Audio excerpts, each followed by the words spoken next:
یہ عمران خان کے احکامات ہیں، جیل سے بیٹھے ہیں، انہوں نے محرم کے حوالے سے کیا میسج دیا ہے کہ ڈٹے رہو، کھڑے رہو، سر نہیں جھکانا سوائے اللہ کے۔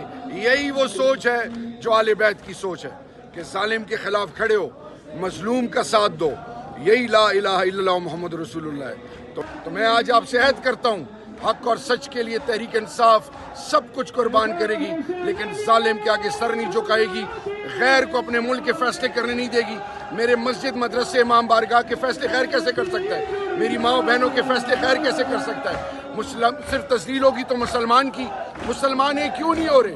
مسلمانوں کے وہ لوگ جو غیروں کے اشاروں پہ چلتے ہیں، ان کی نشاندہی کرنی ہے، ان کو ایک عبرت بنانا ہے۔ لیکن ہم سب نے یہ سوچ، عوامی نمائندے عوام کے ووٹ سے جو آتے ہیں، ہم نے امن کے ذریعے، پیار، اخلاص اور اتفاق کے ذریعے اپنا حق لینا ہے انشاءاللہ باذن اللہ۔